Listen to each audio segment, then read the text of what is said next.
name is Vernon Shelton, and this is Urban Grandstand, and I'm with Brian Walsh, from a lot of different things, but here consulting out of Savage MMA and U.S. Team Training Center. It's a pleasure meeting you, Coach. Pleasure meeting you. Yeah, well, so how do you feel about, being a coach for the cage and being a coach for like Olympic? You didn't coach everything. Like, you know what I'm saying? Yeah, actually each thing brings, each style, each rule set brings its own essence to it. So me personally, I like to take what is going to work, what is the highest percentage moves, what's going to be the most efficient, what is the safest, what's going to, I may hit a scissor sweep a certain way so that as a pro you're not prone to get heel hooked, but I'll teach a 6-year-old the same way because I'm trying to instill the safest, the most effective, the highest percentage, and what's going to beat the top 10%. Because if you worry about the top 10%, then the rest are easy. How do you feel about when certain people take cage fighters off the streets and just go ahead and throw them in a cage? You know what I mean? I kind of think that's like an insulting thing, and they should be training before they get in there. Yes, they should. That's,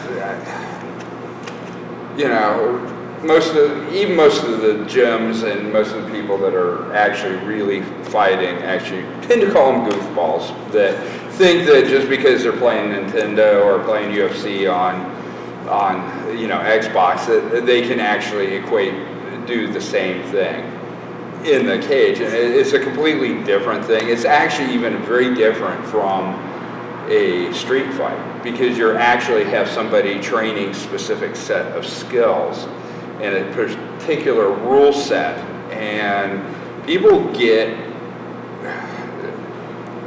really good and are super efficient at it. And so just walking in off the street, you may do okay.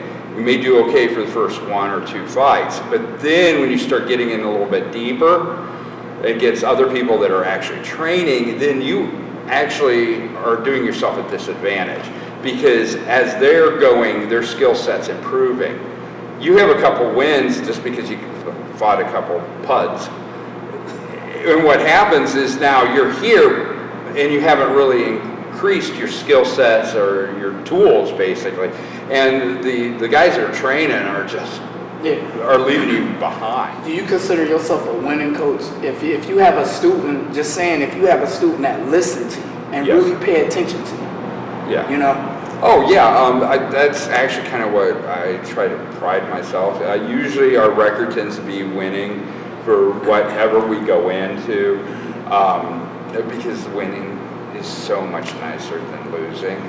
So losing, there's nothing wrong with losing, especially when you're going against a very hard opponent and all. And in a lot of tournaments that we'll go to, we'll throw a novice in with intermediates or even advanced and let them get mauled because they need to know what it's like.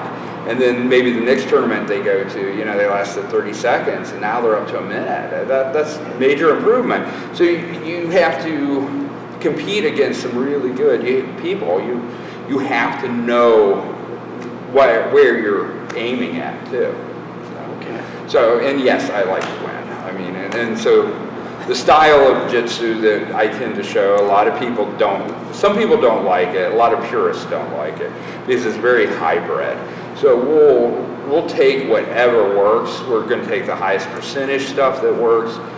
We want to win. So instead of teaching to a curriculum, so you're not learning a white belt armbar, you're learning a black belt armbar, because whether you're a white belt learning it or a black belt learning it, you can face just about everybody out on the mat or in the cage or even in the street. It's that high percent. Yeah. Well, part of it too is that because we're not training any particular style 100%, we're not that traditional, cookie cutter thing. What we do is we take each individual, or at least what I do is try to take each individual as bringing their strengths, their weaknesses, you know, whether they're a great football player, they have great takedowns, they just don't know it. Yeah. Or even a wrestler has great submissions, they just don't know it because they'll stop when they're running a potentially dangerous move. So, so it's about taking what the individual comes, and there's just people with freakish talent too that just instinctually know stuff. And then you kind of just you work with them, work their strengths, and then also knowing what tournament, what you're going into. So you know, okay, wrestlers make classic mistakes, but Brazilian Jiu-Jitsu guys make classic mistakes. Judo makes classic mistakes. And each system has, because they're each trained to a particular rule set, and that rule set drives what works and doesn't work. But you go to another system, those good things may be bad habits. So, and that's another thing, is we'll research a guy. We kind of know what we're going to be facing so that we're well prepared to handle whatever comes. I have a good question for you too. Okay. Is it true that you went to Disney World and somebody tried to do something to your car and your vehicle because your team won? Oh yeah. Honestly, yeah. I wanted to know that because I was like, man, I always want to ask him this. Okay, yeah, we took a team down to Disney World. They had a huge martial arts, a bunch of BJJ, Brazilian black belts, and big tournament. I mean, America's top team, Team Couture was there. Just lots of really, really good gyms. And so we went down there and took the team. They were surprised we showed up. They had nice little snide comments. And by the end of the first 2 days, it was a 3-day tournament, by the end of the first 2 days, everybody had gotten gold. And some of them had, you know, but in 1 or 2, and everybody's fighting multiple events, and gi, no gi, all this stuff. And it was funny, yeah, because we walked through everybody, you know. And one of my fighters that I trained, Isaiah Chapman, he ran through a couple people, and then they ended up bringing in somebody, a 3rd-degree black belt that had won the Copa or whatever, and he was really good, and they brought him in to beat Isaiah. Isaiah beat him, and they're like, oh, we would like to see that again. And out of 3 judges, you got a tie, and it's just like, he got mauled. And so it's like, okay, you know, and Isaiah went back in and mauled him even more. And it was just like, and so we were very, very unpopular, and we got to the point where we had to send people in the buddy system to the bathroom, all this stuff. It was really bad, actually.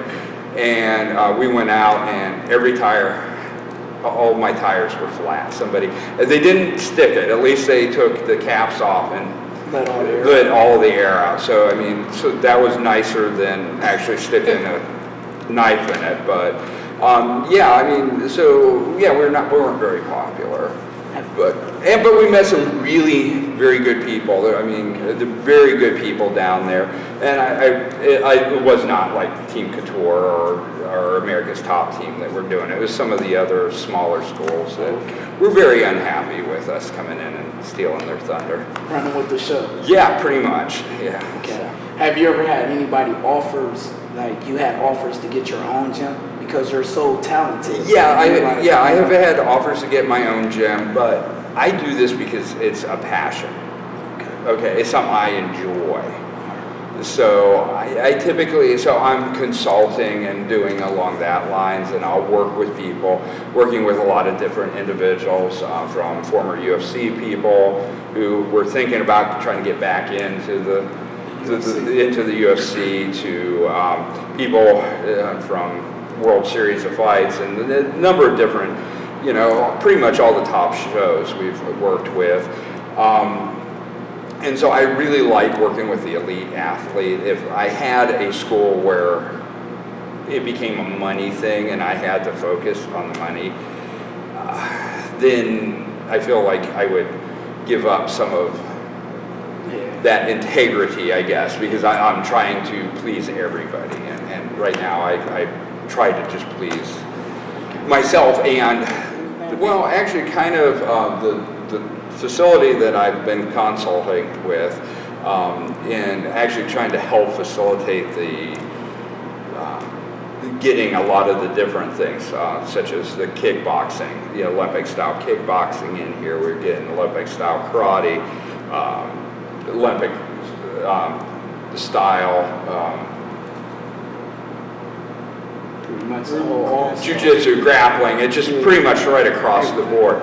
But with that actually comes, they'll also be doing, looking at doing programs for like the Paralympics and the Special Olympics, and doing that. That's a big push, especially with Olympic organizations. They want that, and then taking individuals that are very skilled and, mainline, regular competitors, and pairing them with people that may have some needs and some challenges, and actually working with them. So I think that's kind of something in the future that actually kind of looks like kind of fun. Have they ever thought about giving out awards to the world's coolest coach? Like, Actually, no, but I am entered in, I did get awarded last year in the Jiu-Jitsu Hall of Fame, both as a distinguished service as well as international athlete. So,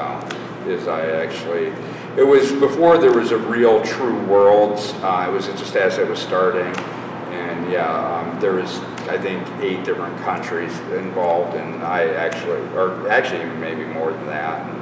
I won the weight class, my weight class, in like 28 seconds. So it was really kind of nice. I teched the guy. And we've done other international things myself as well as coaching. So it was nice. So I got it for both contributing to the sport as well as actually competing in the sport as a high-level athlete. So. Okay. And what else do you have a degree in, Coach? Oh, I am. Yeah. There's a joke that if you die, the person that dies with the most initials at the end of their name wins. So I did go actually to school in China, Oriental medical doctor. I also have a PhD in Celtic and Anglo-Saxon religious studies, and then actually I did that as a double degree, and I also have a doctorate of divinity as well. For you too. Okay. Who was your favorite fighter, and who do you look up to when you got into, grappling and anything? Well, I mean, actually in the day, it was like when I'm coming up, so, I'm old, whether I look it or not. But anyway, so, I mean, of course it was Chuck Norris and Bruce Lee. Those were the guys. I mean, they were the guys doing things.